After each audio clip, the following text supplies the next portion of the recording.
Hey Gemini, it's Regina here at Tarot and Time in Kent, Connecticut. Let's jump into the month of August using tarot and astrology for everyday living.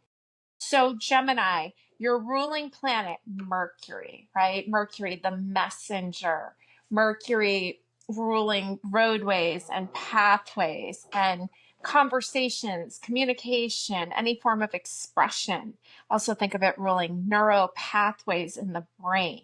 So it rules traveling, it rules deliveries, and your ruling planet Mercury has been in retrograde and will be in retrograde until August 11th. So basically, we're getting a view of things from one angle, then a view of things from the other angle, and then we'll see full on. Now, even though it's going to go direct on August 11th, we will revisit. It'll make its third swipe over everything that's been going on since June 30th. So anything that's been going on is not one and done. There will be revisiting energy. So pay attention, get your notebooks out, write down, take notes. Nothing to be afraid of, just very good time to observe. Yes, of course, you don't want to make major decisions because Mercury is also known as the trickster. So you want to make sure that you aren't making major decisions, major commitments, major purchases until after that period ends. Now, other interesting news for you, Gemini, is that Uranus, the lightning bolts planet, the planet that rules the sign Aquarius, entered your sign last month, and it's going to spend a long time with you. Uranus will be with you, Gemini, until 2033. So you're going to have to get used to it. Now, this is great because Gemini, being ruled by Mercury, often you will work in some field of expression, communication. I see a lot of human resource people or writers or public speakers, all those kind of things, authors or even artists in some way. And then Uranus can be divine intervention. It can be divine insight. I think of when people use the term I got a download, or I wrote this book, I got a download. That reminds me of Uranus in Gemini. So yeah, things can happen, but Uranus is definitely going to give you a kick in the butt if you're moving in the wrong direction. So pay attention to the divine intervention that it can bring. So this month, we have a full moon in Aquarius this month. And Aquarius is another fellow air sign. And so you're going to have a trine with this full moon in Aquarius. Now, this is an interesting full moon because it doesn't have any aspects. It just has the sun and moon across from each other. It's not making a relationship with any other planets, which might make it a little bit smoother. So this full moon takes place on August 9th at 3:55 a.m. Eastern Standard Time. And if you listen to the August month ahead, you can hear me talk more about the day, how it's an enlightening day, how it's a good time for therapy or life coaching or getting some kind of advice and getting a bird's eye view of self. Okay, so it's going to be a really harmonious time for you because of that trine with the full moon. Now remember, Uranus rules Aquarius. So you have the ruling planet of Aquarius in your sign and you're trining that full moon. So I would pay attention to what's coming up, what new ideas are coming up, what new ideas present themselves to you, and really take advantage of that 16-degree Aquarius full moon on 8/9. Now, it's pretty sweet for you. You're dealing with Uranus, and that's a big deal. But other than that, all the aspects that you have going on are pretty smooth. You have a sextile, which is smooth energy with all the planets in Leo. So that's the sun. We have Venus moving into Leo later in the month. You have a sextile with all the planets in Aries, and Aries is Saturn's there, Neptune's there. So this is great, harmonious energy. Then Mars, the planet of action, will move into the air sign of Libra this month. And I have so many notes for this month. There's so much going on. So Mars to Libra 8/6 to 9/21. Well, Libra's an air sign. So you got a trine with the planet of action. Now, Mars in Libra is not the best placement for Mars because Mars kind of likes to do it itself, and Libra is a relationship sign, but you're going to have a harmonious energy there. So it is a good time for collaborations, for cooperation, for sharing credit, for improving your manners. So keep that in mind as you harness this energy of motivation and get up and go. All right. And you can get a lot done as long as you have good manners and think about the other person also. Sometimes, Gemini, I think that you're moving too fast to notice sometimes. And this is coming from someone who is a Gemini moon. You know, we talk fast, we move fast. And I always say that when I see somebody like in the beginning, when I used to make my videos, I'd have my hands in it and I would have like my thumbs moving like this. That's such a Gemini thing. And when I notice people like tapping their knee or tapping their foot, I bet you they're a Gemini or at least an air sign. Okay. So we have to slow down and make sure that we consider others. So the moon will be in the sign of Gemini starting on Saturday, August 16th at lunchtime, 12 noon. And it'll stay there until Monday the 18th at 3:05 p.m. I'm telling you this because a lot of times when the moon is in our sign, whether you're a Gemini sun, rising, or moon, often will feel pretty good. So see how you feel during those days. Now, let's see. Let's head over to the cards. First, I'm actually going to roll some Astro dice and see some themes for you this month, Gemini. And let's see what we get. So we rolled the sun in the sign of Scorpio in the 10th, no, in the, what does that say? Is that not, that's 5th house. Okay. Sun, Scorpio, 5th house is what you rolled for themes. Now, the sun, bright, shining light, has to do with the heart, right? Rules the sign Leo. So there's a lot of visibility, but it's in the sign of Scorpio. And Scorpio rules actually darkness, right? Literal darkness. And Scorpio often wants to like retreat back or not always be seen. So we've got the sun shining on all these deep, watery emotions and deep power. And in the 5th house, which is the sun's house, that's Leo's house, that's a house of joy.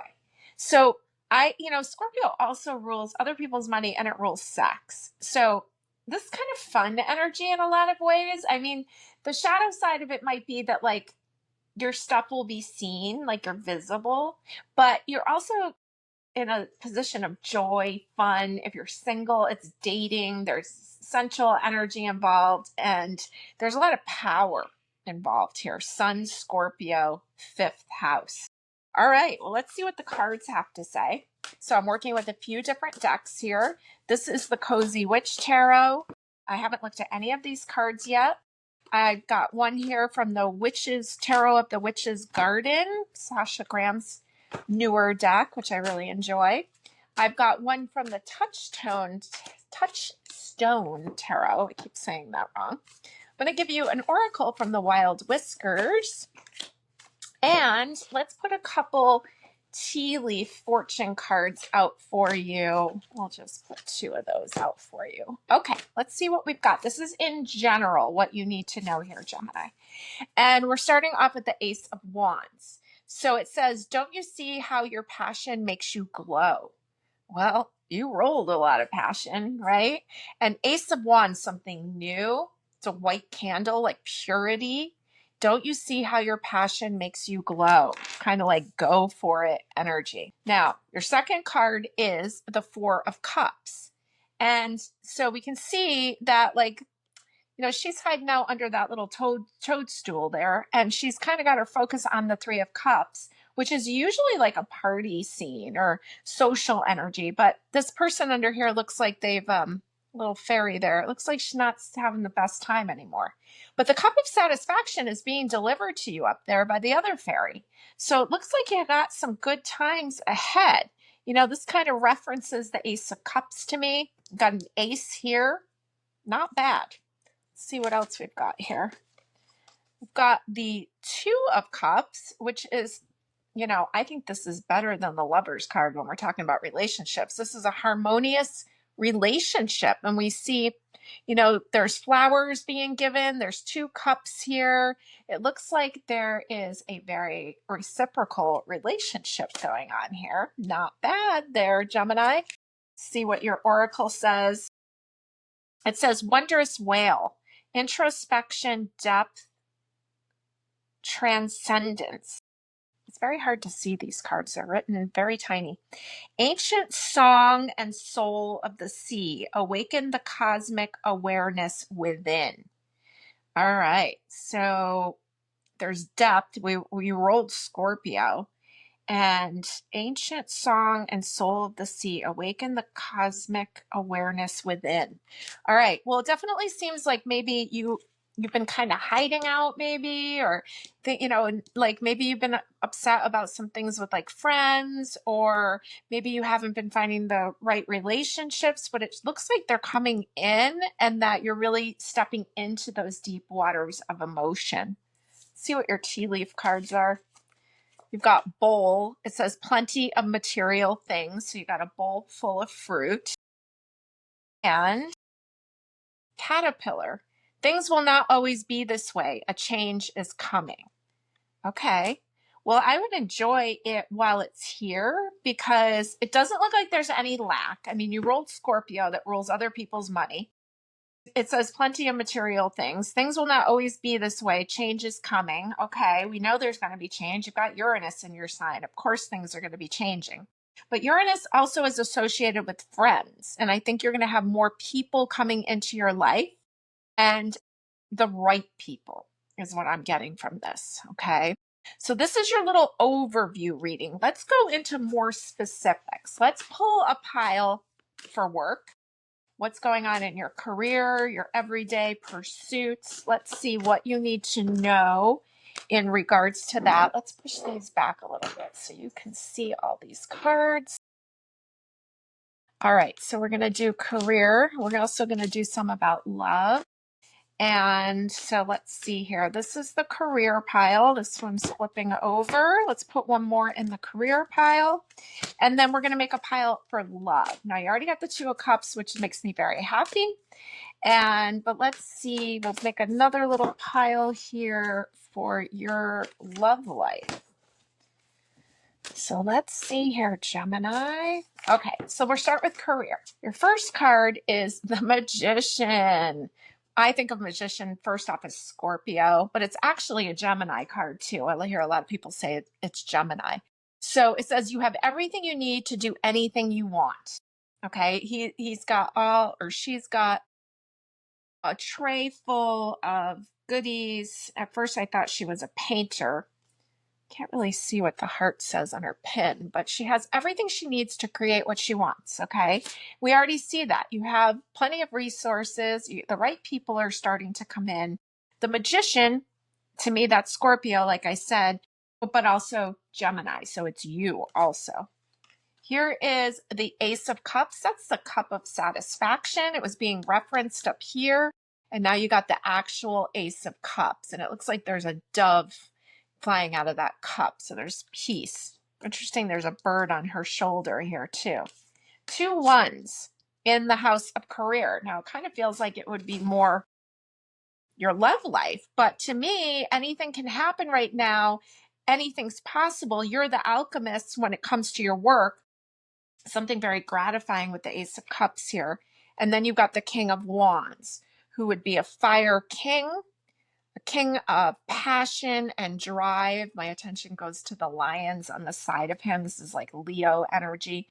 And the sun is in Leo most of this month. So we see you in a power position. You may even be taking some vacation time here, enjoying. King of Wands, he's fierce. He will not be controlled, is what I get. He will not be controlled. So some really good new energy and very strong energy there for career. See what comes up for love. We've got the 10 of Cups, and it says, okay, but sometimes it really is all rainbows and smiles. This is the happy family card.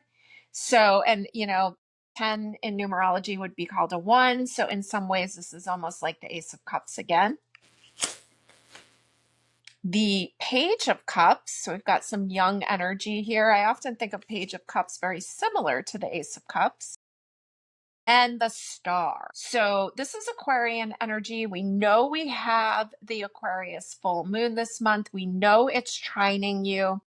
And the star is a card of hope. It's a card of healing. And it's the card of your dreams coming true. Okay. Sometimes it comes in after something's been purged. So maybe there's been some shifts. We kind of got a 10, which is like the highest point, a page, which is like new energy. So you may be going through some shifts in your love life. And I also think that friendships are coming up a lot in the love life. I was actually going to pull a few for friends. Let me just pull this one card to represent friendships. I'm getting two. It's the Three of Swords. It's okay to cry. And the Five of Pentacles. Nothing is ever as hopeless as it seems.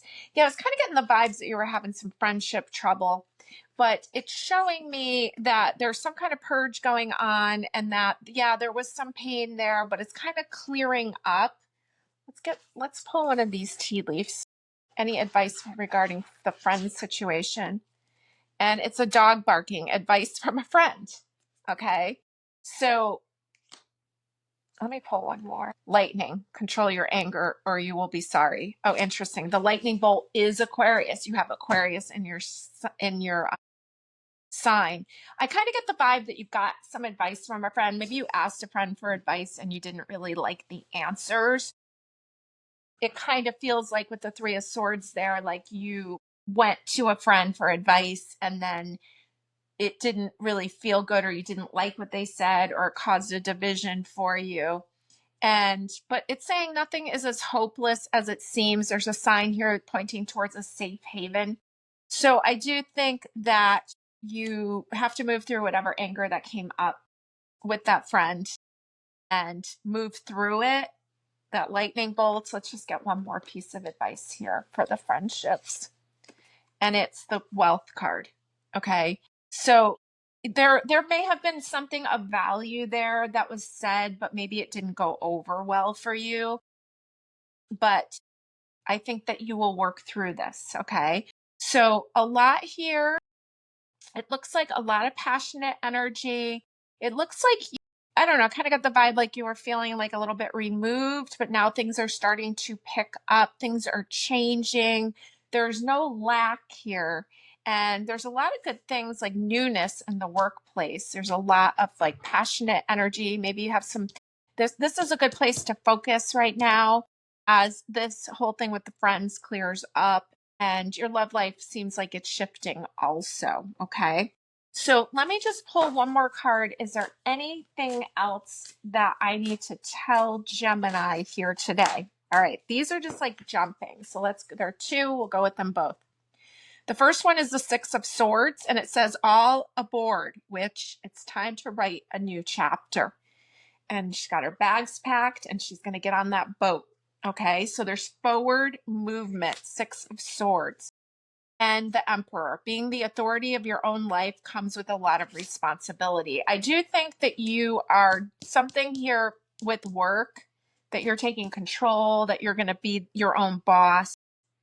You're taking authority of your life in general. So whatever it is that you came to a friend about, like you're moving forward from that and you're not in like such a maybe like your vulnerable position anymore. Things are moving forward and you're in a power position. I hope that resonates for you, Gemini. Thanks for joining me.